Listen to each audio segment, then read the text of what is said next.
लीजिए सुनिए मुंशी प्रेमचंद के लिखे कथा संग्रह मानसरोवर 8 की कहानी हार की जीत, मेरी यानी समीर गोस्वामी की आवाज में। केशव से मेरी पुरानी लाग डांट थी। लेख और वाणी, हास्य और विनोद, सभी क्षेत्रों में वो मुझसे कोसों आगे था। उसके गुणों की चंद्रज्योति में मेरे दीपक का प्रकाश कभी प्रस्फुटित न हुआ। एक बार उसे नीचा दिखाना मेरे जीवन की सबसे बड़ी अभिलाषा थी। उस समय मैंने कभी स्वीकार नहीं किया। अपनी त्रुटियों को कौन स्वीकार करता है, पर वास्तव में मुझे ईश्वर ने उसकी जैसी बुद्धि शक्ति ना प्रदान की थी। अगर मुझे कुछ तस्कीन थी तो ये कि विद्या क्षेत्र में चाहे मुझे उससे कंधा मिलाना कभी नसीब न हो, पर व्यवहार की रंगभूमि में सहरा मेरे ही सिर रहेगा। लेकिन दुर्भाग्य से जब प्रणय सागर में भी उसने मेरे साथ गोता मारा और रत्न उसी के हाथ लगता हुआ नजर आया तो मैं हताश हो गया। हम दोनों ने ही एमए के लिए साम्यवाद का विषय लिया था। हम दोनों ही साम्यवादी थे। केशव के विषय में तो ये स्वाभाविक बात थी। उसका कुल बहुत प्रतिष्ठित न था, न वो समृद्धि ही थी जो इस कमी को पूरा कर देती। मेरी अवस्था इसके प्रतिकूल थी। मैं खानदान का ताल्लुकेदार और रईस था। मेरी साम्यवादिता पर लोगों को कुतूहल होता था। हमारे साम्यवाद के प्रोफेसर बाबू हरिदास भाटिया साम्यवाद के सिद्धांतों के कायल थे, लेकिन शायद धन की अवहेलना न कर सकते थे। अपनी लज्जावती के लिए उन्होंने कुशाग्र बुद्धि केशव को नहीं, मुझे पसंद किया। एक दिन संध्या समय वो मेरे कमरे में आए और चिंतित भाव से बोले, शारदाचरण, मैं महीनों से एक बड़ी चिंता में पड़ा हुआ हूं। मुझे आशा है कि तुम उसका निवारण कर सकते हो। मेरे कोई पुत्र नहीं है। मैंने तुम्हें और केशव दोनों ही को पुत्र तुल्य समझा है। यद्यपि केशव तुमसे चतुर है, पर मुझे विश्वास है कि विस्तृत संसार में तुम्हें जो सफलता मिलेगी वो उसे नहीं मिल सकती। अतः मैंने तुम्ही को अपनी लज्जा के लिए वरा है। क्या मैं आशा करूं कि मेरा मनोरथ पूरा होगा? मैं स्वतंत्र था। मेरे माता पिता मुझे लड़कपन ही में छोड़कर स्वर्ग चले गए थे। मेरे कुटुंबियों में अब कोई ऐसा न था जिसकी अनुमति लेने की मुझे जरूरत होती। लज्जावती जैसी सुशील, सुंदरी, सुशिक्षित स्त्री को पाकर कौन पुरुष होगा जो अपने भाग्य को न सराहता। मैं फूला न समाया। लज्जा एक कुसुमित वाटिका थी, जहां गुलाब की मनोहर सुगंधि थी और हरियाली की मनोरम शीतलता, समीर की शुभ्र तरंगे और पक्षियों का मधुर संगीत। वो स्वयं साम्यवाद पर मोहित थी।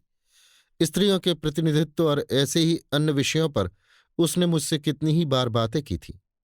लेकिन प्रोफेसर भाटिया की तरह वो केवल सिद्धांतों की भक्त न थी, उनको व्यवहार में भी लाना चाहती थी। उसने चतुर केशव को अपना स्नेह पात्र बनाया था।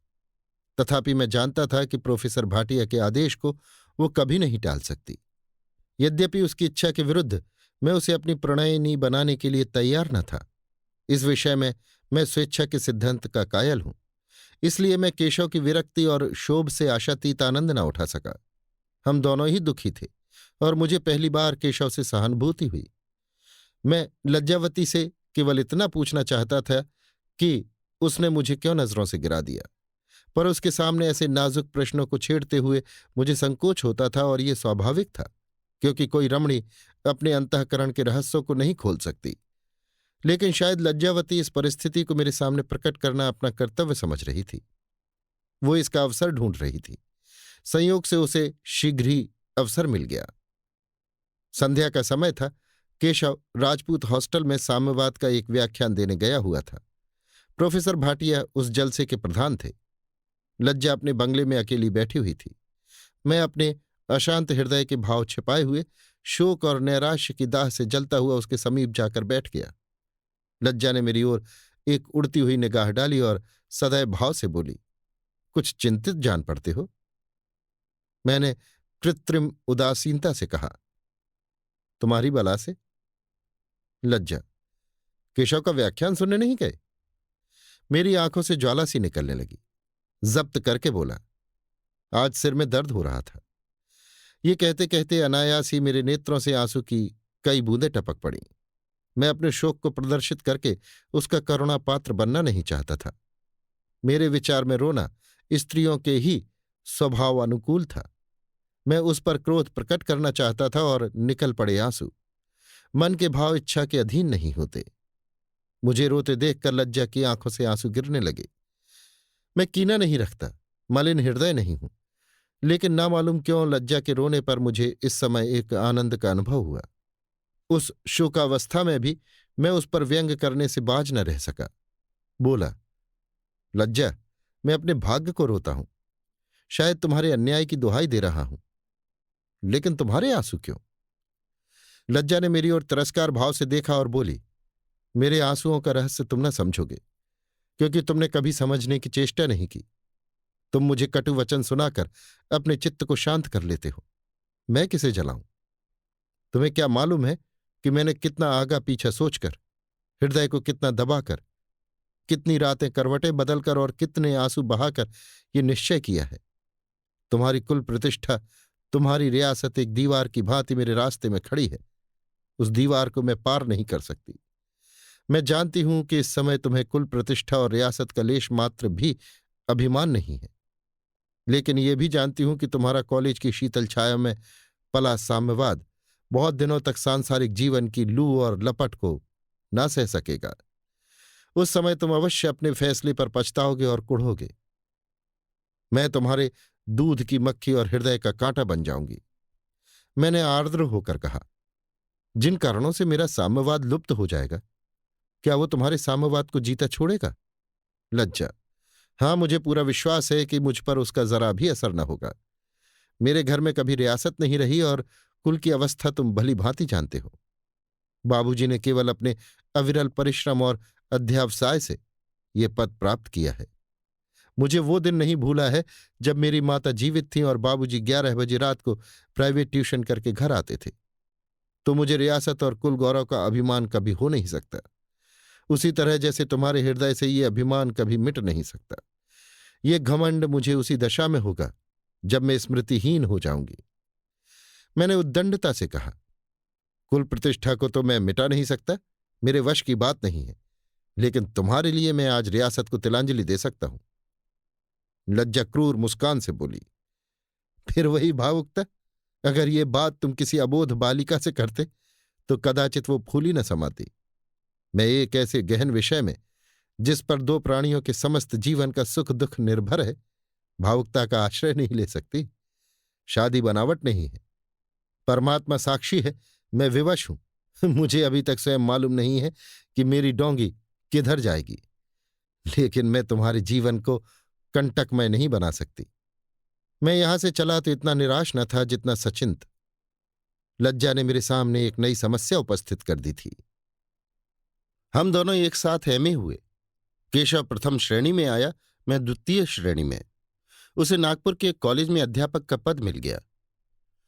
मैं घर जाकर अपनी रियासत का प्रबंध करने लगा। चलते समय हम दोनों गले मिलकर और रोकर विदा हुए। विरोध और ईर्ष्या को कॉलेज में छोड़ दिया। मैं अपने प्रांत का पहला तालुकेदार था जिसने एमए पद प्राप्त किया हो। पहले तो राज्याधिकारियों ने मेरी खूब आवभगत की, लेकिन जब मेरे सामाजिक सिद्धांतों से अवगत हुए तो उनकी कृपा दृष्टि कुछ शिथिल पड़ गई। मैंने भी उनसे मिलना जुलना छोड़ दिया। अपना अधिकांश समय असामियों के ही बीच में व्यतीत करता। पूरा साल भर भी न गुजरने पाया कि एक तालुकेदार की परलोक यात्रा ने कौंसिल में एक स्थान खाली कर दिया। मैंने कौंसिल में जाने की अपनी तरफ से कोई कोशिश नहीं की, लेकिन काश्तकारों ने अपने प्रतिनिधित्व का भार मेरे ही सिर रखा। बेचारा केशव तो अपने कॉलेज में लेक्चर देता था, किसी को खबर भी न थी कि वो कहाँ है और क्या कर रहा है, और मैं अपनी कुल मर्यादा की बदौलत कौंसिल का मेंबर हो गया। मेरी वक्तृताएं समाचार पत्रों में छपने लगीं। मेरे प्रश्नों की प्रशंसा होने लगी। कौंसिल में मेरा विशेष सम्मान होने लगा। कई सज्जन ऐसे निकल आए जो जनतावाद के भक्त थे। पहले वो परिस्थितियों से कुछ दबे हुए थे, अब वो खुल पड़े।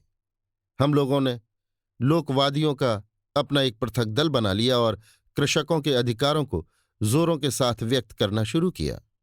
अधिकांश भूपतियों ने मेरी अवहेलना की। कई सज्जनों ने धमकियां भी दीं, लेकिन मैंने अपने निश्चित पथ को न छोड़ा। सेवा के इस अवसर को क्यों कर हाथ से जाने देता।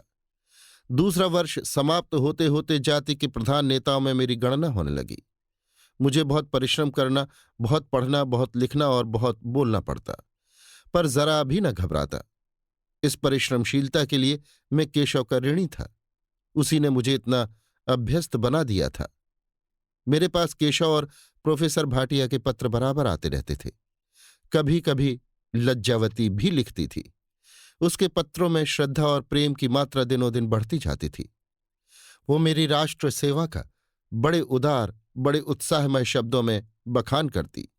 मेरे विषय में उसे पहले जो शंकाएं थीं वो मिटती जाती थीं। मेरी तपस्या देवी को आकर्षित करने लगी थी। केशव के पत्रों से उदासीनता टपकती थी। उसके कॉलेज में धन का अभाव था। 3 वर्ष हो गए थे, पर उसकी तरक्की न हुई थी। पत्रों से ऐसा प्रतीत होता था मानो वो जीवन से असंतुष्ट है। कदाचित इसका मुख्य कारण ये था कि अभी तक उसके जीवन का सुखमय स्वप्न चरितार्थ न हुआ था। तीसरे वर्ष गर्मियों की तातील में प्रोफेसर भाटिया मुझसे मिलने आए और बहुत प्रसन्न होकर गए।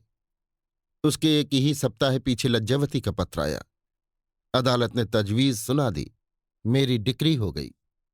केशव की पहली बार मेरे मुकाबले में हार हुई। मेरे हर्षोल्लास की कोई सीमा न थी। प्रोफेसर भाटिया का इरादा भारतवर्ष के सब प्रांतों में भ्रमण करने का था। वो साम्यवाद पर एक ग्रंथ लिख रहे थे, जिसके लिए प्रत्येक बड़े नगर में कुछ अन्वेषण करने की जरूरत थी। लज्जा को अपने साथ ले जाना चाहते थे। निश्चय हुआ कि उनके लौट आने पर आगामी चैत के महीने में हमारा संयोग हो जाए। मैं ये वियोग के दिन बड़ी बेसब्री से काटने लगा। जब तक मैं जानता था कि बाजी केशव के हाथ रहेगी, मैं निराश था पर शांत था। अब आशा थी और उसके साथ घोर अशांति थी। मार्च का महीना था। प्रतीक्षा की अवधि पूरी हो चुकी थी। कठिन परिश्रम के दिन गए। फसल काटने का समय आया। प्रोफेसर साहब ने ढाका से पत्र लिखा था कि कई अनिवार्य कारणों से मेरा लौटना मार्च में नहीं मई में होगा। इसी बीच में काश्मीर के दीवान लाला सोमनाथ कपूर नैनीताल आए। बजट पेश था। उस पर व्यवस्थापक सभा में वाद विवाद हो रहा था। गवर्नर की ओर से दीवान साहब को पार्टी दी गई। सभा के प्रतिनिधियों को भी निमंत्रण मिला। कौंसिल की ओर से मुझे अभिवादन करने का सौभाग्य प्राप्त हुआ। मेरी बकवास को दीवान साहब ने बहुत पसंद किया। चलते समय मुझसे कई मिनट तक बातें की और मुझे अपने डेरे पर आने का आदेश दिया। उनके साथ उनकी पुत्री सुशीला भी थी। वो पीछे सिर झुकाए खड़ी थी।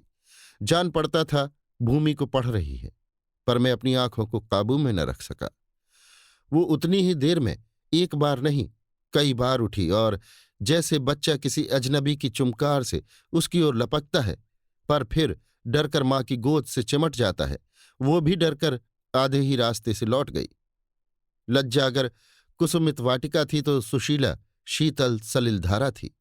जहां वृक्षों के कुंज थे, विनोदशील मृगों के झुंड, वेगावली की अनंत शोभा और तरंगों का मधुर संगीत।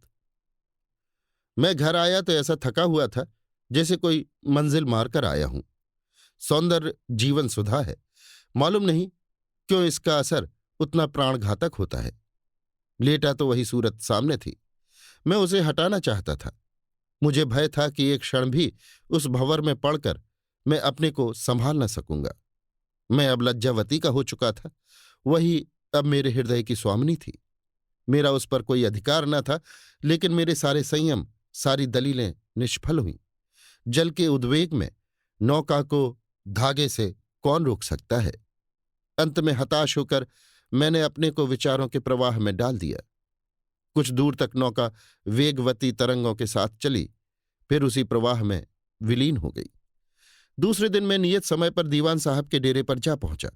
इस भांति कांपता और हिचकता जैसे कोई बालक दामनी की चमक से चौंक चौंक कर आंखें बंद कर लेता है कि कहीं वो चमक न जाए, कहीं मैं उसकी चमक देख न लूं। भोला भाला किसान भी अदालत के सामने इतना सशंक न होता होगा। यथार्थ ये था कि मेरी आत्मा परास्त हो चुकी थी।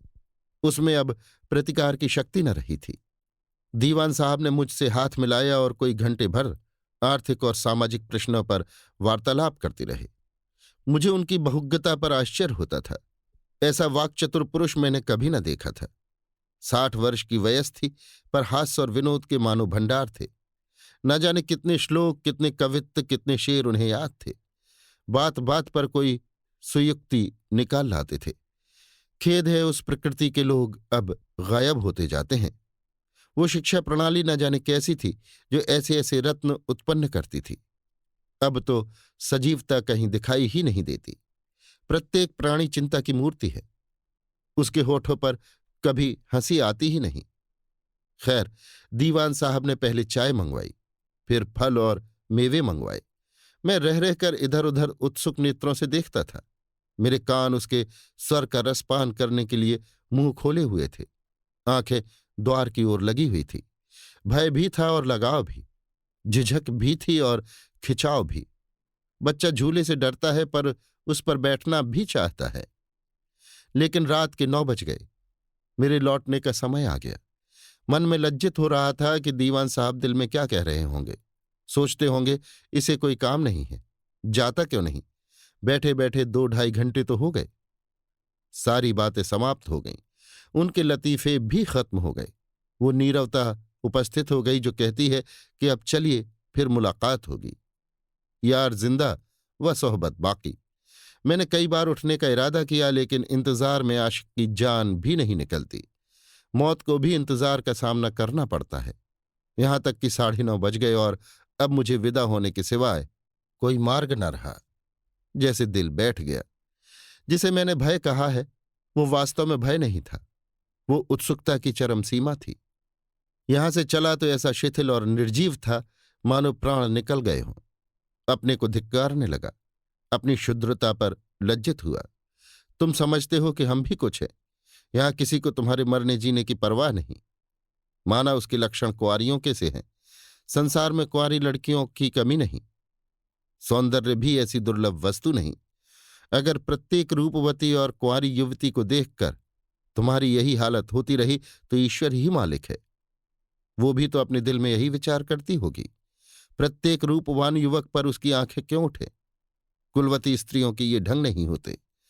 पुरुषों के लिए अगर ये रूप तृष्णा निंदाजनक है तो स्त्रियों के लिए विनाशकारक है।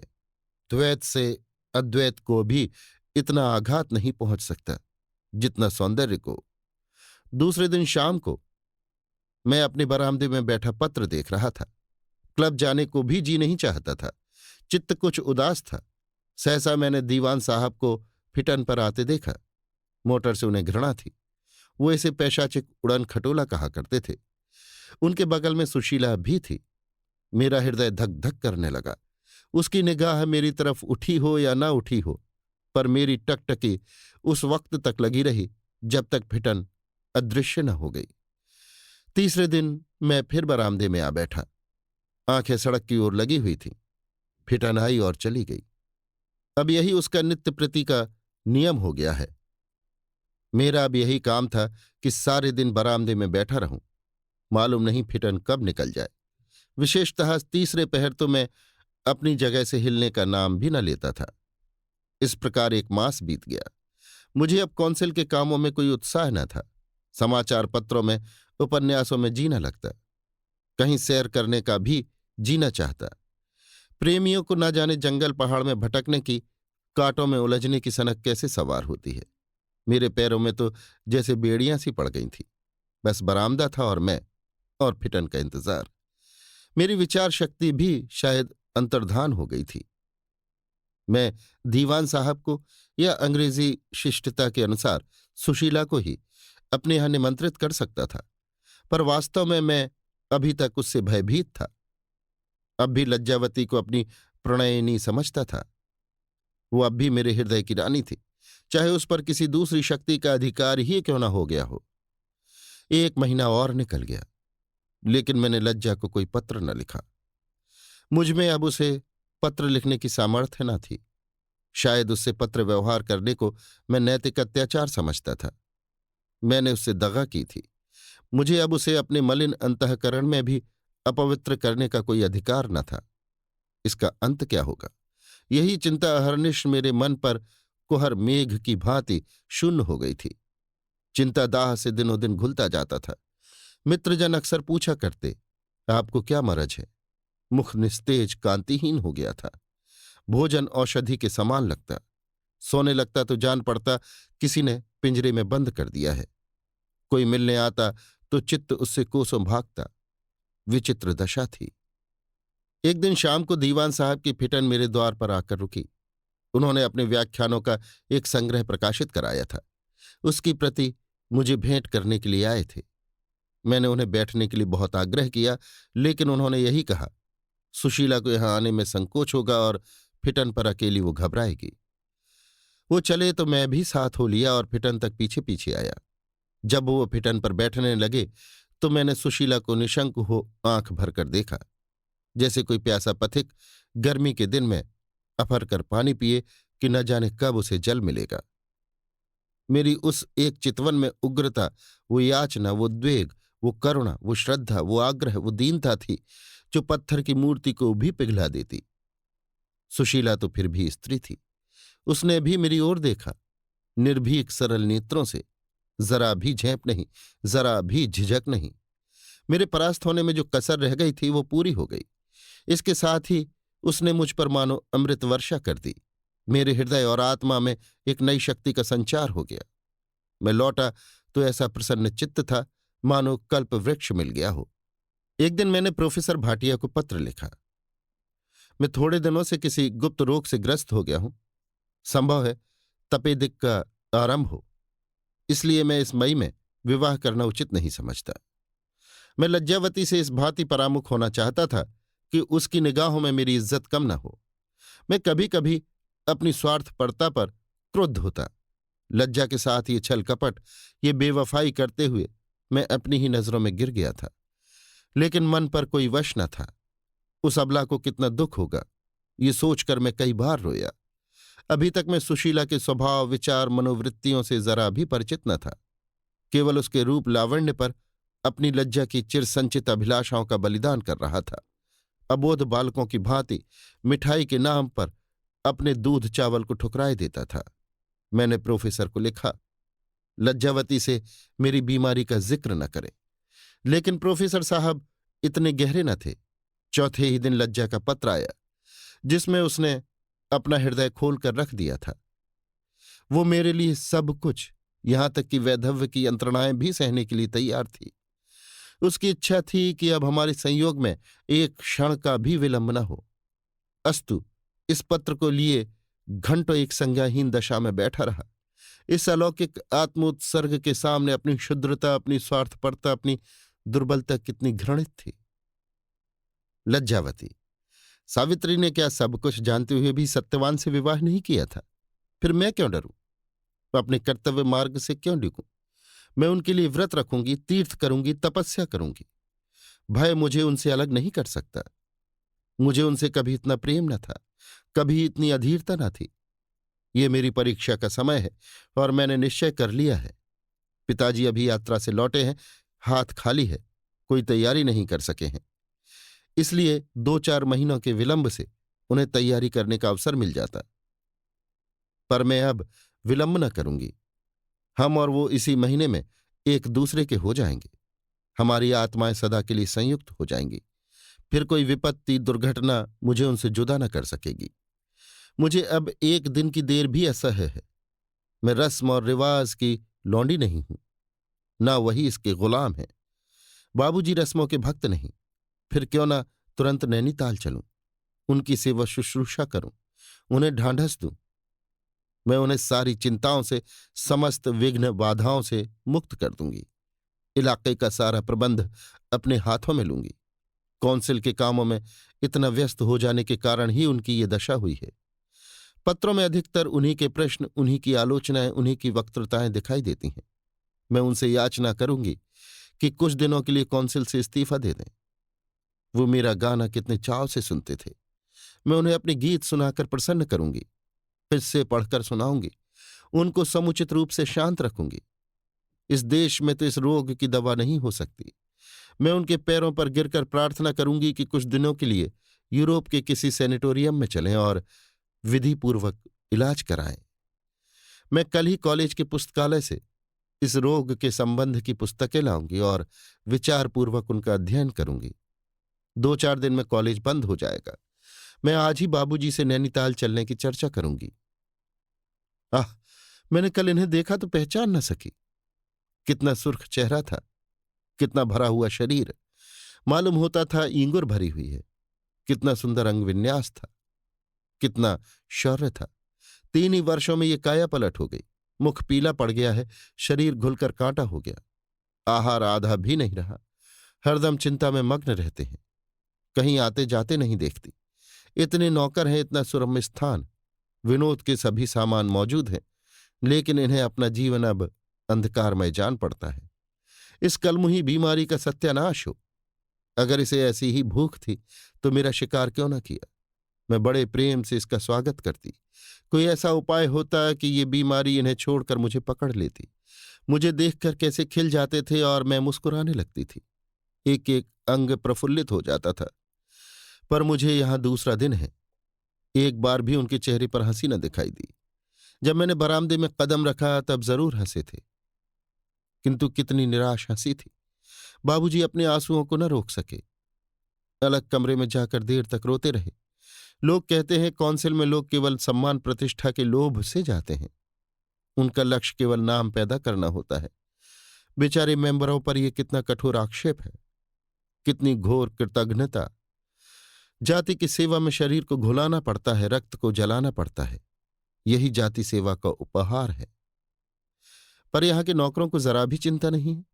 बाबूजी ने इनके 2-4 मिलने वालों से बीमारी का जिक्र किया, पर उन्होंने भी परवाह न की। ये मित्रों की सहानुभूति का हाल है। सभी अपनी अपनी धुन में मस्त हैं। किसी को खबर नहीं कि दूसरों पर क्या गुजरती है। हाँ, इतना मुझे भी मालूम होता है कि इन्हें क्षय का केवल भ्रम है, उसके कोई लक्षण नहीं देखती। परमात्मा करे मेरा अनुमान ठीक हो। मुझे तो कोई और ही रोग मालूम होता है। मैंने कई बार टेम्परेचर लिया, उष्णता साधारण थी, उसमें कोई आकस्मिक परिवर्तन भी न हुआ। अगर यही बीमारी है तो अभी आरंभिक अवस्था है। कोई कारण नहीं कि उचित प्रयत्न से उसकी जड़ न उखड़ जाए। मैं कल से ही इन्हें नित्य सैर कराने ले जाऊंगी। मोटर की जरूरत नहीं, पिटन पर बैठने से ज्यादा लाभ होगा। मुझे ये स्वयं कुछ लापरवाह से जान पड़ते हैं। इस मरज की बीमारों को बड़ी एहतियात करते देखा है। दिन में 20 बार तो थर्मामीटर देखते हैं। पथ्यापथ्य का बड़ा विचार रखते हैं। वे फल, दूध और अन्न पुष्टिकारक पदार्थों का सेवन किया करते हैं। ये नहीं कि जो कुछ रसोइये ने अपने मन से बनाकर सामने रख दिया वही 2-4 ग्रास खाकर उठाए। मुझे तो विश्वास होता जाता है कि इन्हें कोई दूसरी ही शिकायत है। जरा अवकाश मिले तो इसका पता लगाऊं। कोई चिंता तो नहीं है। रियासत पर कर्ज का बोझ तो नहीं है। थोड़ा बहुत कर्ज तो अवश्य होगा। ये तो रईसों की शान है। अगर कर्ज ही इसका मूल कारण है तो अवश्य कोई भारी रकम होगी। चित्त विविध चिंताओं से इतना दबा हुआ है कि कुछ लिखने को जी नहीं चाहता। मेरे समस्त जीवन की अभिलाषाएं मिट्टी में मिल गईं। हा, हतभाग्य! मैं अपने को कितना खुशनसीब समझती थी। अब संसार में मुझसे ज्यादा बदनसीब और कोई न होगा। वो अमूल्य रत्न जो मुझे चिरकाल की तपस्या उपासना से न मिला, वो इस मृगनयनी सुंदरी को अनायास मिला जाता है। शारदा ने अभी उसे हाल में ही देखा है। कदाचित अभी तक उससे परस्पर बातचीत करने की नौबत नहीं आई, लेकिन उससे कितने अनुरक्त हो रहे हैं। उनके प्रेम में कैसे उन्मत्त हो गए हैं। पुरुषों को परमात्मा ने हृदय नहीं दिया, केवल आंखें दी हैं। वो हृदय की कद्र करना नहीं जानते, केवल रूप रंग पर बिक जाते हैं।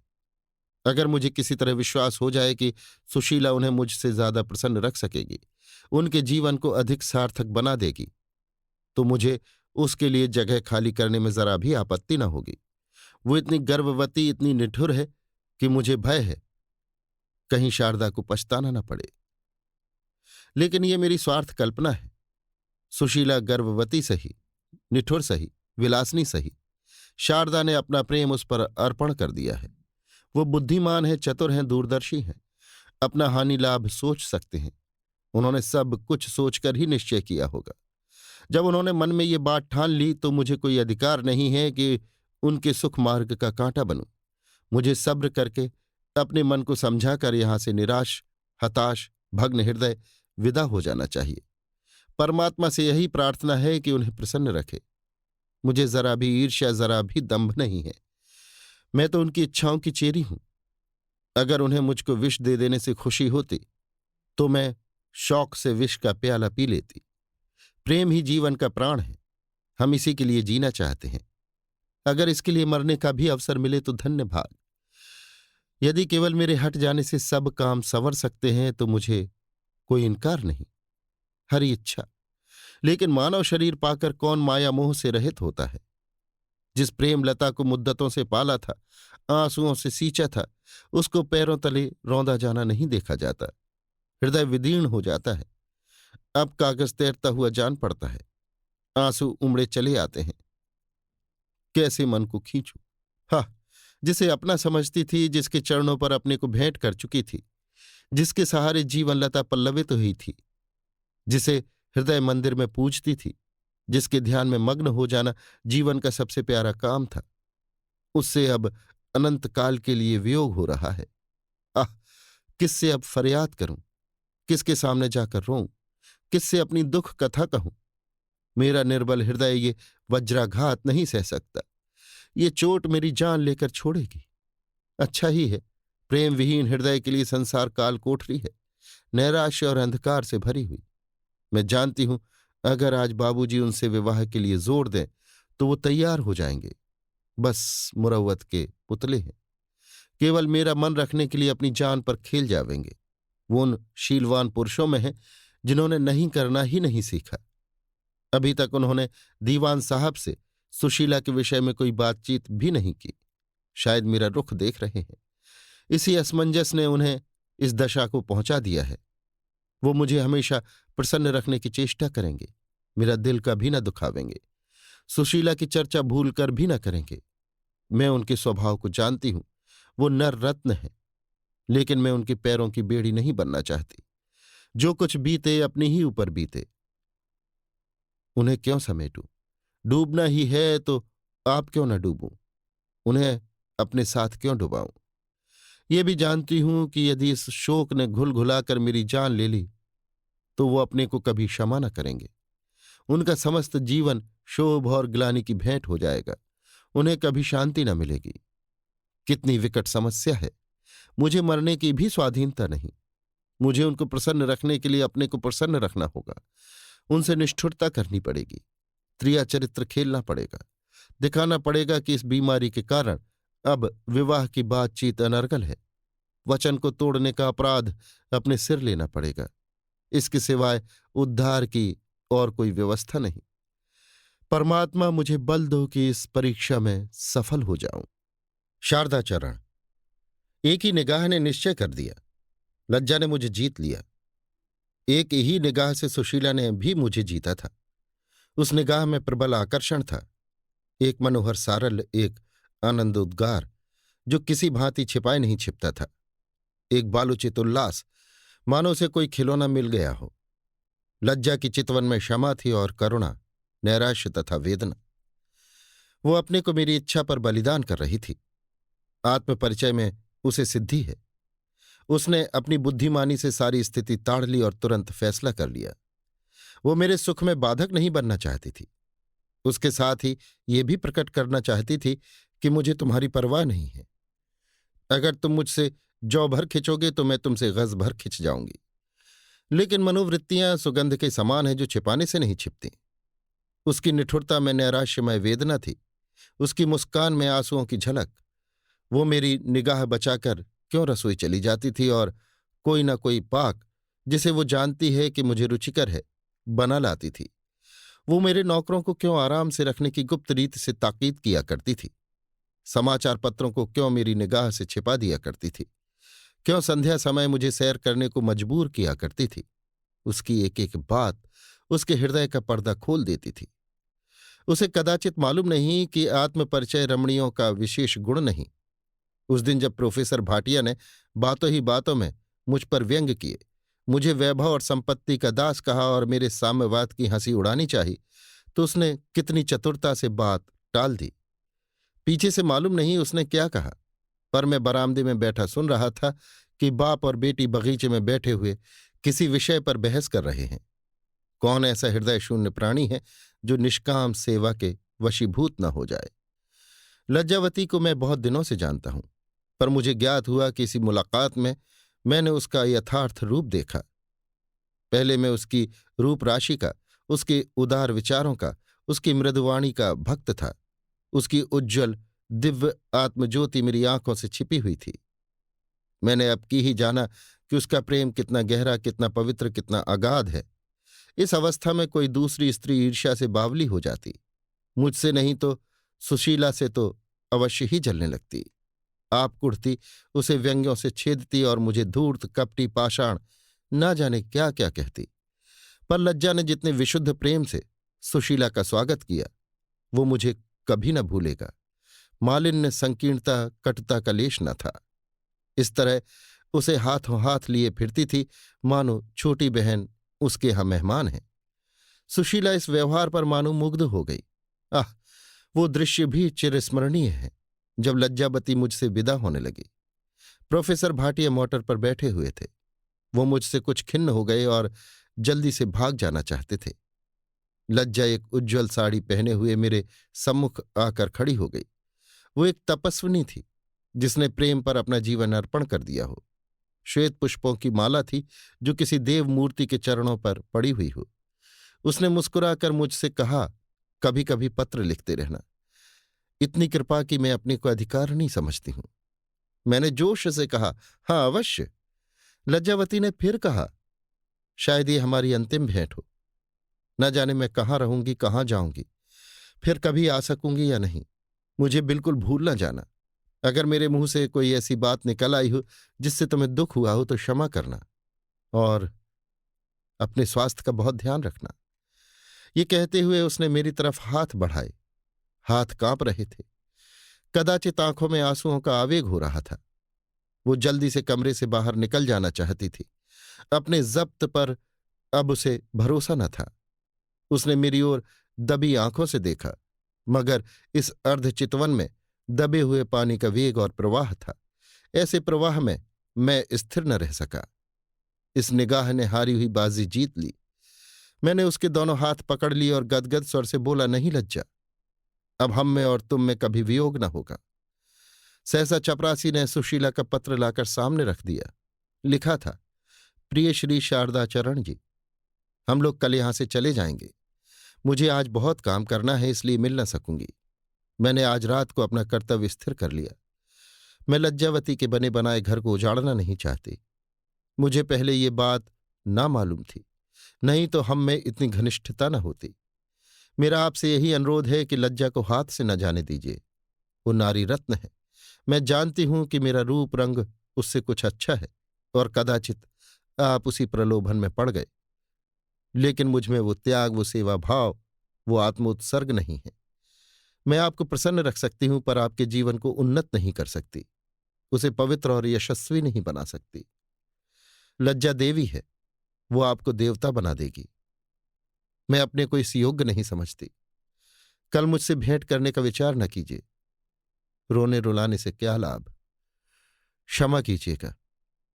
आपकी सुशीला। मैंने ये पत्र लज्जा के हाथ में रख दिया। वो पढ़कर बोली, मैं उससे आज ही मिलने जाऊंगी। मैंने उसका आशय समझकर कहा, क्षमा करो, तुम्हारी उदारता की दूसरी बार परीक्षा नहीं लेना चाहता। ये कहकर मैं प्रोफेसर भाटिया के पास गया। वो मोटर पर मुंह फुलाए बैठे थे। मेरे बदले लज्जावती आई होती तो उस पर जरूर ही बरस पड़ते। मैंने उनके पद स्पर्श किए और सिर झुकाकर बोला, आपने मुझे सदैव अपना पुत्र समझा है, अब उस नाते को और भी दृढ़ कर दीजिए। प्रोफेसर भाटिया ने पहले तो मेरी ओर अविश्वासपूर्ण नेत्रों से देखा, तब मुस्कुराकर बोले, ये तो मेरे जीवन की सबसे बड़ी अभिलाषा थी। अभी आप सुन रहे थे मुंशी प्रेमचंद के लिखे कथा संग्रह मानसरोवर 8 की कहानी हार की जीत, मेरी यानी समीर गोस्वामी की आवाज में।